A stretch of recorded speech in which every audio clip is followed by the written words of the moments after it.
현재 쌍용자동차 징계구자는 모두 45명입니다. 45명인데 그중에서 현재 23명이 징계고 부당하다고 해서 현장으로 돌아갔습니다. 그리고 대법원까지 계속 판결이 확정된 징계구자가 10명이고 이제 내일 재판을 하는 분들이 10분입니다.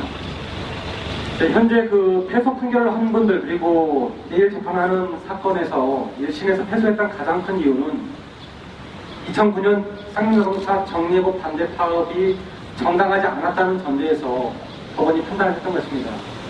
그래서 앞서 한상균 전 지부장님 말씀하신 것처럼 지난 2월 7일 정리해고자 판결에서 정리해고가 부당하다는 판결이 나왔기 때문에 기존에 대법원에서 확정된 10명 그리고 내일 재판하는 10명에 대한 재판에서 기존에 법원이 전제 사실을 삼았던 2009년 정리해고 반대 파업 자체가 정당하다는 전제에서 새로운 심리가 돼야 된다는 게 저희 변호인과 소송 대리인과 그리고 원고들의 기본적인 입장입니다.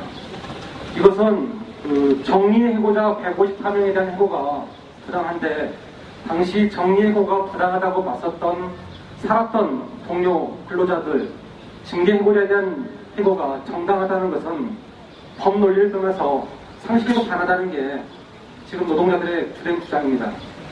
이게 저희들의 이번 재판을 임하는 기본 입장이었습니다. 그런데 오늘 이제 기자회견을 하게 되는 주된 원인을 제공했던 두 가지 문건, 관리 담당 대응 방안과 노동조합 단체 행동 세부 대응 방안, 이 두 가지 문건에 저희 원고들 그리고 소송 대리인이 주목하는 이유는 단 한 가지입니다. 실제 징계해고자 사건에서는 징계 사유가 정당한지 그리고 징계 양정이 정당한지에 대한 다툼이 이루어집니다. 그런데 이 사건에서 주된 징계 사유는 불법 파업에 참여했다는 것입니다. 앞서 말씀드린 것처럼 정리해고 자체가 부당했기 때문에 정리해고에 맞선 파업 자체는 정당하다는 게 주된 입장이고 이거 이외에도 이미 정리해고 이전에 회사가 정리해고를 막기 위한 한참 노동조합과 함께 정리해고를 피하기 위한 노력을 할 수 있었던 2009년 3월과 4월 달에 이미 관리 담당 대응 방안과 노동조합 단체 세부 대응 방안을 마련해서 전 쌍용자동차 조직을 파업을 전제로 한 파업을 파기하기 위한 전 쌍용자동차 조직을 파업 대응 체계로 전환시켰고 그리고 회생 절차를 개시 신청을 했던 회사에서 무려 파업을 파기하기 위한 비용으로 45억 원에 이르는 비용을 예산으로 책정했다는 사실들이 이번 문건에서 드러나고 있습니다.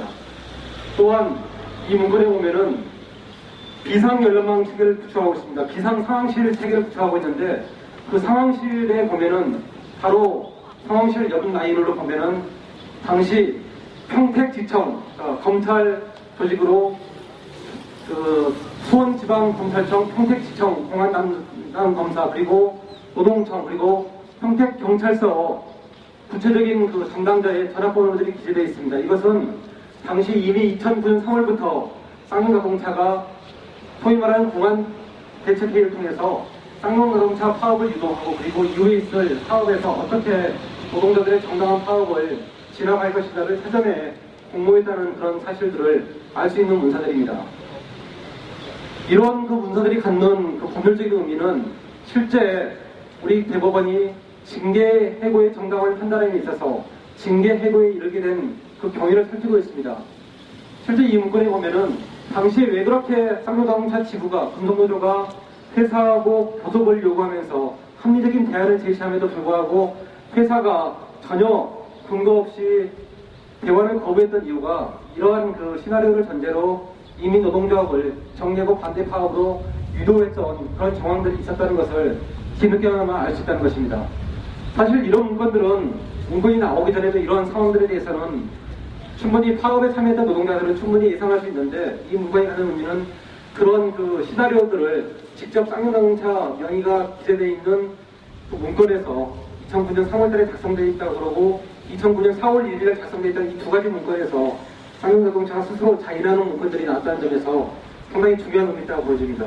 그래서 저희는 이번에 이 문건들을 어제 법원에 이미 제출을 했습니다. 법원에 제출을 했고 이 문건들이 갖는 의미를 내일 변론기일에서 자세하게 설명할 것입니다. 그래서 이런 문건들에 따른다면 결국 당시 정리해고에 맞선 한상균 전 지부장을 비롯한 10명의 노동자들의 파업은 정당했고, 따라서 징계 사유는 성립되지 않고, 설령 징계 사유가 회사가 주장하는 것처럼 인정된다 하더라도 주된 파업의 책임이 회사에게 있기 때문에 징계 양정에서 해고라는 극한적인 그런 해고 처분만은 과다른 주장들을 강하게 할 예정입니다. 자세한 저희 원고들 그리고 소송 대리인 주목하는 이유는 단 한 가지입니다. 실제 징계해고자 사건에서는 징계 사유가 정당한지 그리고 징계 양정이 정당한지에 대한 다툼이 이루어집니다. 그런데 이 사건에서 주된 징계 사유는 불법 파업에 참여했다는 것입니다.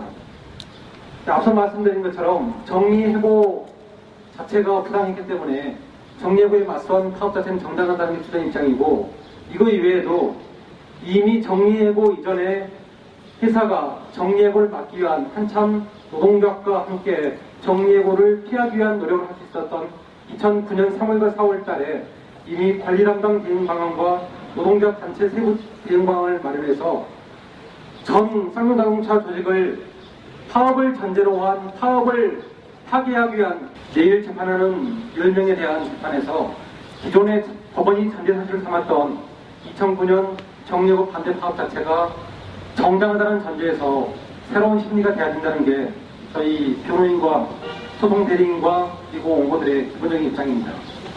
이것은 정리해고자 154명에 대한 해고가 부당한데, 당시 정리해고가 부당하다고 맞섰던 살았던 동료 근로자들 징계해고자에 대한 해고가 정당하다는 것은 법 논리를 떠나서 상식에도 반하다는 게 지금 노동자들의 주된 주장입니다. 이게 저희들의 이번 재판을 임하는 기본 입장이었습니다. 그런데 오늘 이제 기자회견을 하게 되는 그 주된 원인을 제공했던 두 가지 문건, 관리 담당 대응 방안과 노동조합 단체 행동 세부 대응 방안, 이 두 가지 문건에 소위 말하는 공안 대책회의를 통해서 쌍용자동차 파업을 유도하고 그리고 이후에 있을 파업에서 어떻게 노동자들의 정당한 파업을 진압할 것인가를 사전에 공모했다는 그런 사실들을 알 수 있는 문서들입니다. 이런 그 문서들이 갖는 그 법률적인 의미는 실제 우리 대법원이 징계 해고의 정당을 판단함에 있어서 징계 해고에 이르게 된 그 경위를 살피고 있습니다. 실제 이 문건에 보면은 당시에 왜 그렇게 쌍용자동차 지부가 금속노조가 회사하고 교섭을 요구하면서 합리적인 대안을 제시함에도 불구하고 회사가 전혀 근거 없이 대화를 거부했던 이유가 이러한 그 시나리오를 전제로 이미 노동조합을 정리해고 반대 파업으로 유도했던 그런 정황들이 있었다는 것을 뒤늦게나마 알 수 있다는 것입니다. 사실 이런 문건들은 전 쌍용자동차 조직을 파업 대응 체계로 전환을 시켰고, 그리고 회생 절차를 개시 신청을 했던 회사에서 무려 파업을 파기하기 위한 비용으로 45억 원에 이르는 비용을 예산으로 책정했다는 사실들이 이번 문건에서 드러나고 있습니다. 또한 이 문건에 보면은 비상연락망 체계를 구축하고 있습니다. 비상상황실 체계를 구축하고 있는데, 그 상황실에 보면은 바로 상황실 옆 라인으로 보면은 당시 평택지청 검찰 조직으로 그 수원지방검찰청 평택지청 공안 담당 검사 그리고 노동청 그리고 평택경찰서 구체적인 그 담당자의 전화번호들이 기재되어 있습니다. 이것은 당시 이미 2009년 3월부터 쌍용자동차가 현재 그 쌍용자동차 징계해고자는 모두 45명입니다. 45명인데 그 중에서 현재 23명이 징계해고 부당하다고 해서 현장으로 돌아갔습니다. 그리고 대법원까지 계속 판결이 확정된 징계해고자가 10명이고 이제 내일 재판을 하는 그 분들이 10분입니다. 현재 그 패소 판결을 한 분들 그리고 내일 재판하는 사건에서 1심에서 패소했던 가장 큰 이유는 2009년 쌍용자동차 정리해고 반대 파업이 정당하지 않았다는 전제에서 법원이 판단을 했던 것입니다.